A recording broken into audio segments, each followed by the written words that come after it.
Welcome. Glad we're here. This will be the after-action review, or what we call a tailboard, for the March 30th, 2021 Ortiz Fire.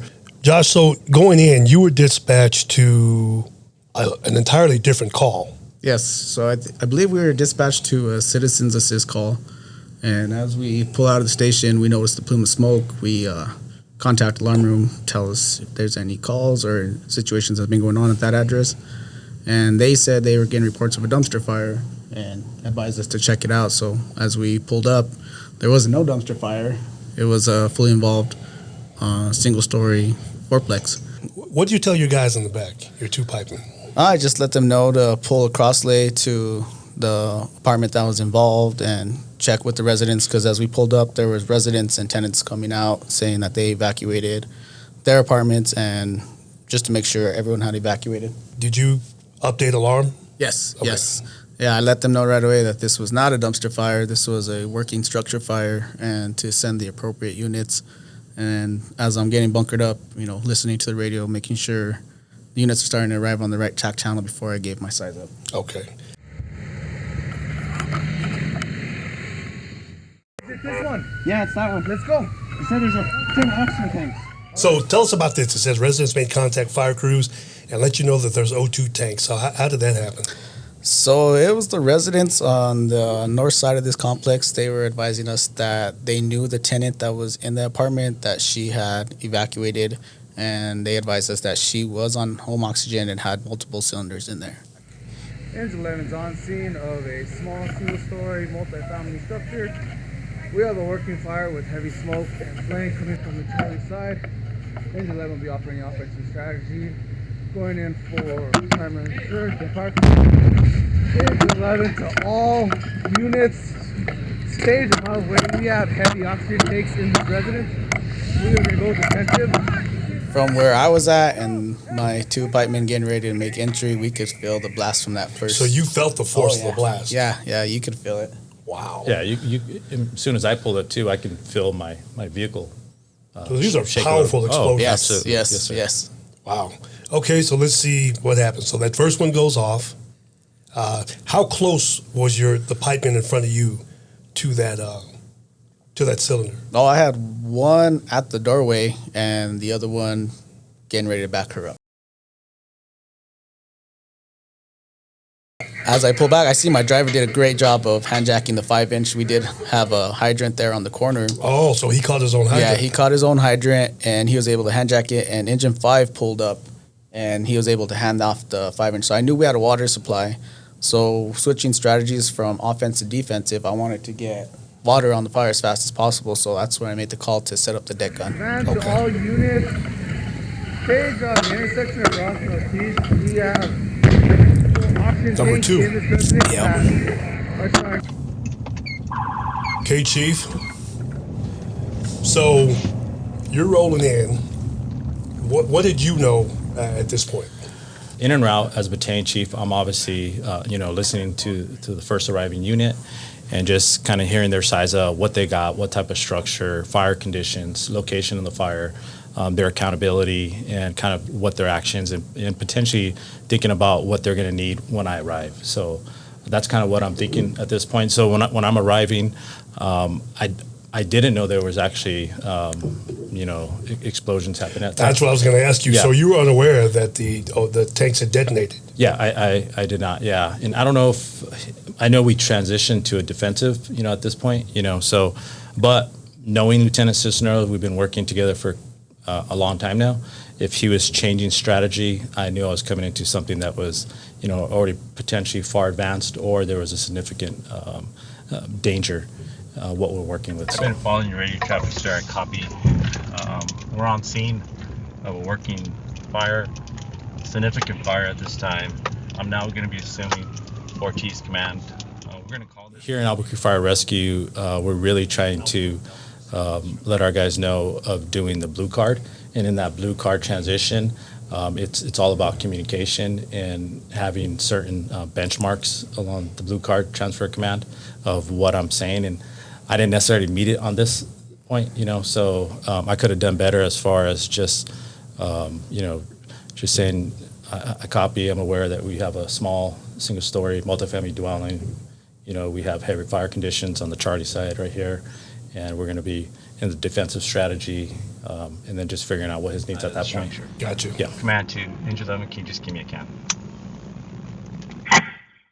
And yeah, and I'd like to mention just from the command standpoint, strategic standpoint, when I'm arrived, obviously, you know, just to have that hydrant, you know, establish that real quick, that was one huge, I felt, benefit to this, and, you know, just fighting the fire conditions, because without that, we most likely wouldn't have been able to deploy the several hand lines that we had to get in right away, as well as that deck gun. That deck gun, because the tank would be empty. Oh, it would be empty. Right away. A minute or two. Within a minute, too. Okay.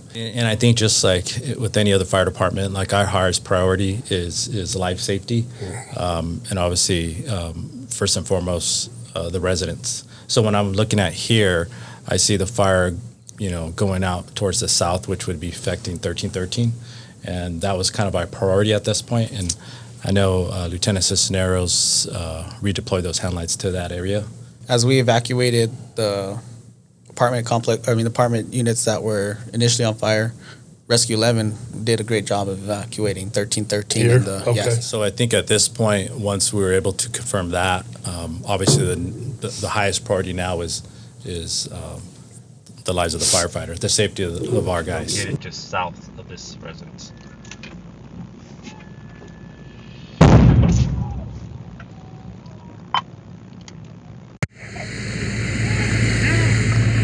Yeah, and actually the explosion, I mean, you can't see it on the video, but the cylinder actually went through, I believe it was 1309 is the apartment next to it. It went through, it blasted off that entire Charlie side. And then The wall, glass, everything. And then I don't know if that was, or maybe it was a cylinder belt. I know Rescue 11 had reported later on the driver that they were doing a search in this building, correct? Yes. When there was an explosion and they were inside doing a search, and I think firefighter reported later on that maybe a possible cylinder flying by him or some type of shrapnel. Yeah. But he could feel it. Luckily, he was not hit. So Chief, so when that explosion goes off, what are you thinking at that time? hopefully that was the last explosion. Good answer. I think at that point, kind of going through my mind is the stability of the structure. You know, what structure should we be entering? What structure should we not be entering? Because from the command standpoint, I'm seeing that, and maybe the effects of what is happening on the interior. Is it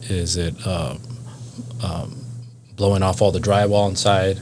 Is the structure now compromised? You know, at least Gotcha. within that structure. So Is it even safe for us to enter, even if we do knock the fire down? So that's kind of what's going through my mind. But then also Okay. too, like, you know, obviously the north and the south, those are huge priorities for us, because we also, you know, have a job to do too, to try to at least minimize or as much property damage as possible. So Gotcha. Did you ever see was there ever a dumpster ever on fire? So this dumpster, you can actually have a great shot now Later to see on. it. That explosion sent embers over, and it later on caught that dumpster So you on did fire. get your dumpster fire. So we did get the dumpster fire, but it wasn't initially on fire So- when we first pulled up.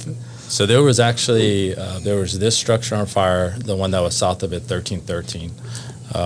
Eventually, yes, this dumpster fire, and if this, yes, right there, that actually the eaves, I believe, of this one also caught on fire. So you had some the third one. exposures. So there was 3 structures that eventually, at some point in time, was on fire. These 2 apartments right here, catching. Okay, Chief. So this is where you and I had to talk off camera, and I was, considering all the damage and the unexpected explosions, we switch strategies now.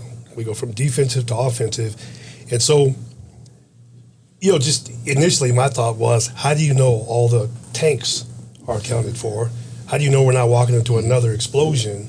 So And I want to clarify too, because this is the 1313 that we basically wanted to evacuate, and that started on fire from the explosions. gotcha. South of the initial. Yes. Okay. So it was defensive in the original building, but we were offensive in the structures just south and north of us. The exposure, so to speak. Yes, Okay. absolutely. So So whenever Lieutenant Cisneros and his crew kind of flanked to the south side, we were still kind of we were offensive in these Yes. buildings. Okay. Yeah, and we never were offensive. We were only defensive in that original structure. Oh, okay. Yes, All right. yes. I need you to be on deck next to digital south side evacuation. That one. There we go. They did a great job of pulling that cross lay in, but we came into issues with some kinks in there. We just have to kind of get those out to get pressure. Okay. So that was a good learning lesson.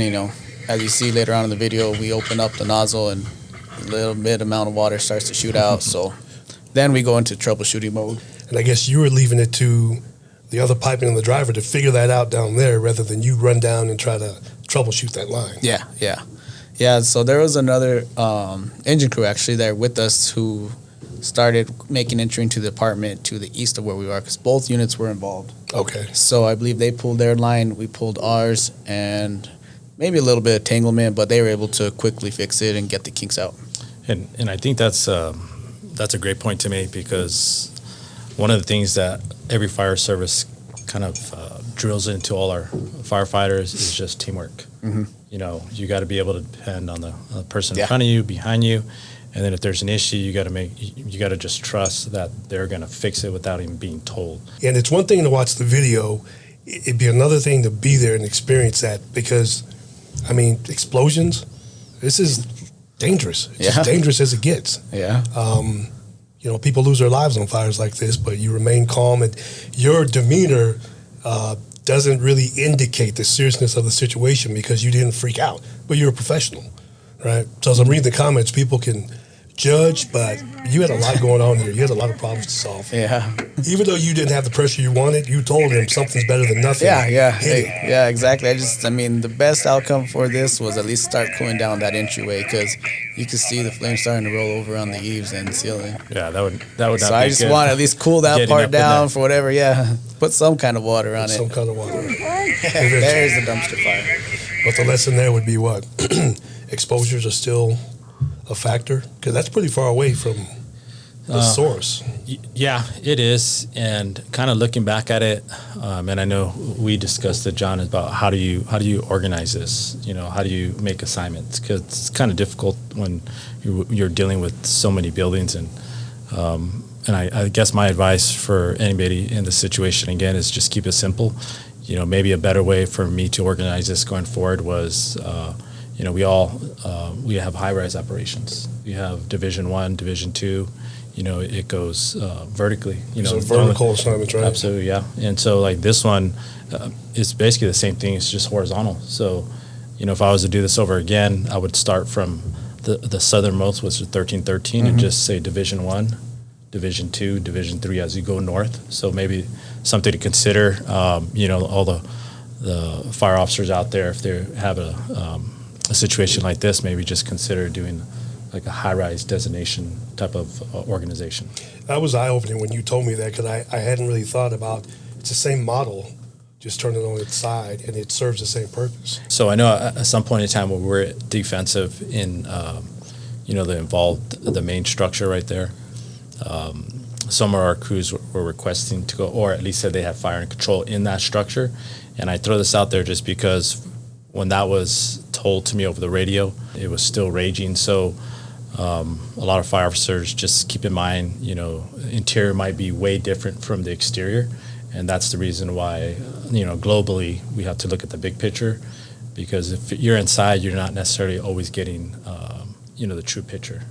So certain crews maybe wanted to be more aggressive, Yeah, I'm assuming. and that's the nature of all firefighters. Yeah. That's the nature here in Albuquerque Fire Rescue, and rightfully so. Like, we work for the citizens of Albuquerque, and we got to do what's best for them, but we also got to do what's best, for the firefighters to make sure that they go home back to their families. So, and then, Chief, just the other side of the incident, did you have anybody need to be transported?